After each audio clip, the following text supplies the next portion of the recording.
mucho, sino volver a, volver a releer este librito que hice acompañado, alentado por el querido padre Atilio.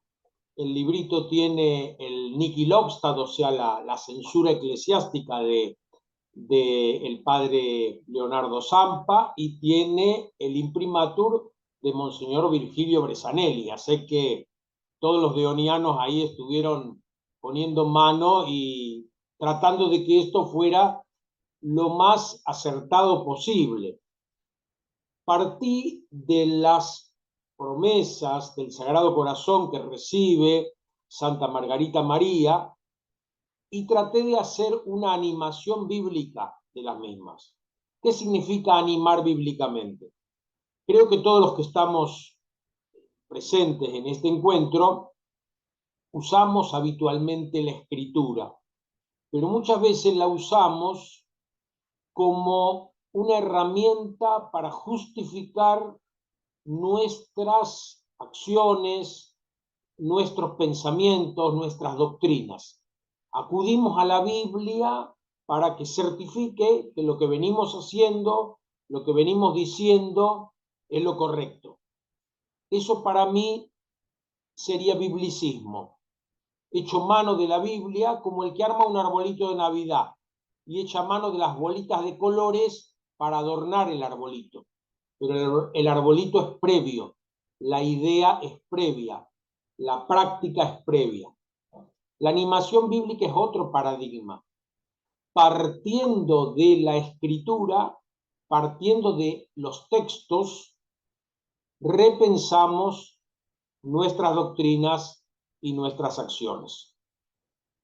Hoy, por ejemplo, estaba meditando en el libro de los Hechos de los Apóstoles, el capítulo 10, cuando Pedro recibe esa visión de ese mantel que baja con una cantidad tremenda de animales de toda especie y recibe la orden, mata y come. Y Pedro dice, jamás, nunca he desobedecido la ley de Moisés, nunca he tocado un animal impuro.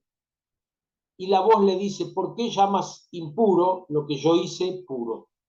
Es decir, hay una normativa, la de Moisés, que está en la Biblia, pero que hay un antes y un después de esa normativa.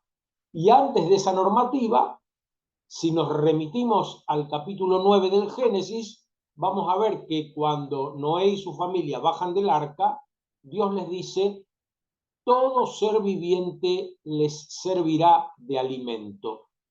Es decir, que hay una normativa anterior a la de Moisés, que después Moisés redujo. Y eso muchas veces nos pasa a nosotros. Por eso, si quieren compartir ahora el pequeño power que preparé, son apenas unas imágenes justamente de este librito.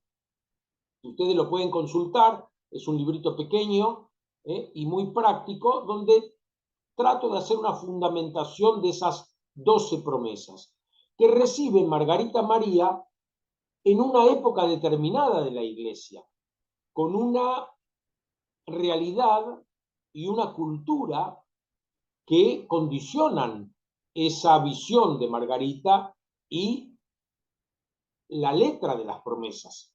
Fíjense que Margarita es una fervorosa y por supuesto la apóstol número 1 de la devoción del Sagrado Corazón. Sagrado Corazón como sede de los sentimientos de Cristo. Pero bíblicamente el corazón no es el órgano en donde se asientan las emociones, los sentimientos. El corazón es el lugar de la intimidad y el lugar del pensamiento. Por eso Salomón pide a Dios, dame un corazón sensato.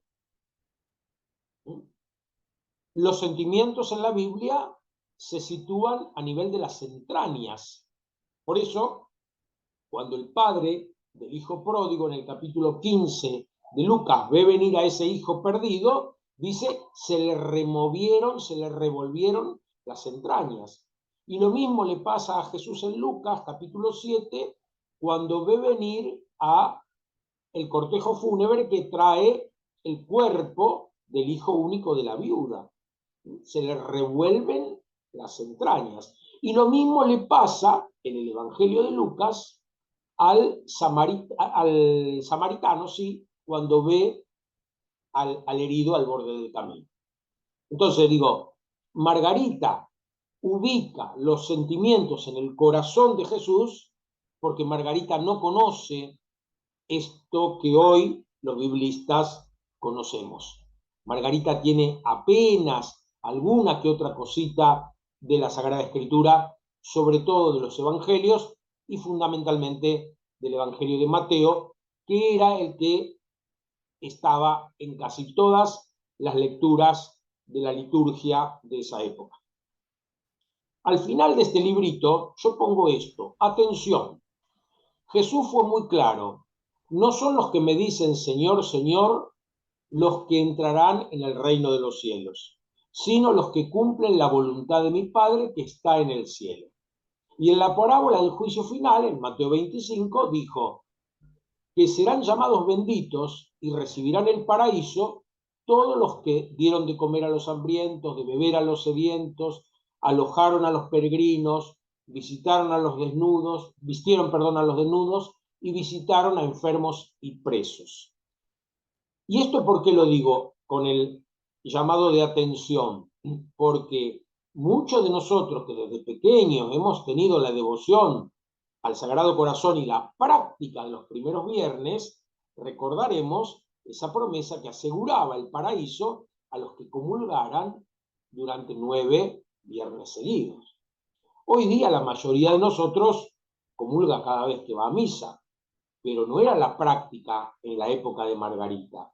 Y entonces, así como Margarita ve al corazón como el símbolo de los sentimientos de Cristo, también pone esta frecuencia de la comunión, al menos 9 primeros viernes seguidos, o sea, garantiza que durante casi todo un año, al menos una vez al mes, se va a comulgar, como una forma de acercar, en ese contexto jansenista en el que se vivía, acercar a las personas al misterio de la Eucaristía.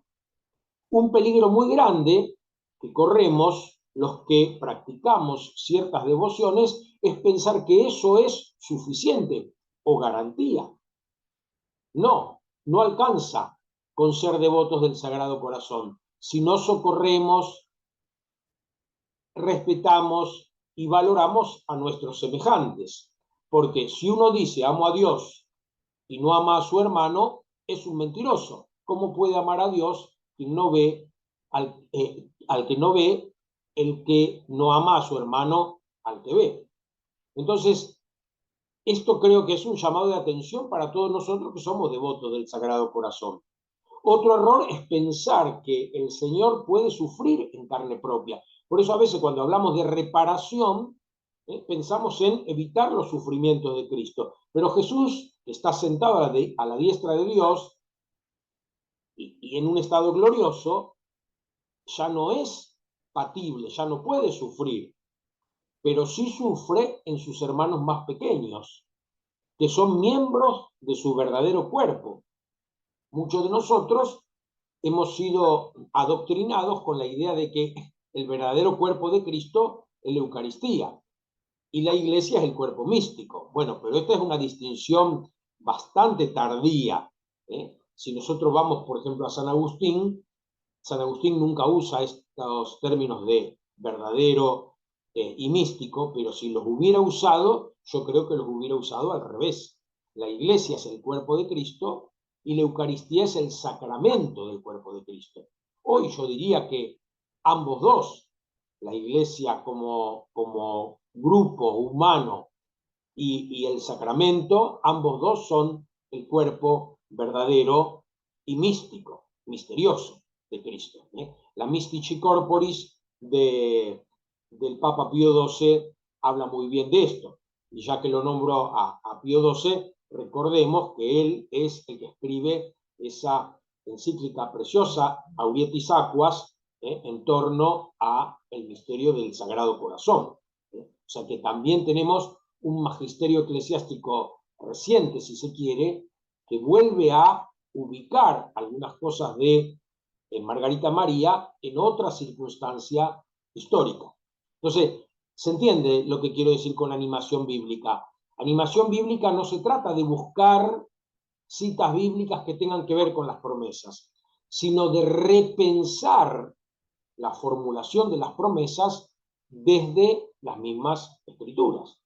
Por ejemplo, Filipenses 2, la carta de los Filipenses, capítulo 2, cuando dice, tengan ustedes los mismos sentimientos de Cristo, bueno, esto es base para las promesas.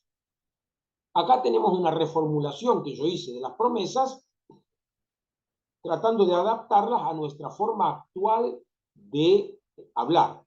Así que después nos vamos a dividir en grupitos, nos va a tocar alguna de estas promesas y ver qué nos dicen estas promesas hoy a nosotros y cómo desde nuestro conocimiento de la Escritura podemos revivirlas. Si querés pasar, Dieguito, Jesús dijo, vengan a mí todos los que están afligidos y agobiados, y yo los aliviaré. Carguen sobre ustedes mi yugo y aprendan de mí, porque soy paciente y humilde de corazón, y así encontrarán alivio, porque mi yugo es suave y mi carga liviana. Esto es fundamento de nuestra devoción al Sagrado Corazón. Devolver amor al que nos amó primero. Él nos ofrece su yugo, compartir su yugo, o sea, él llevar parte de este peso que de todas formas es suave y liviano.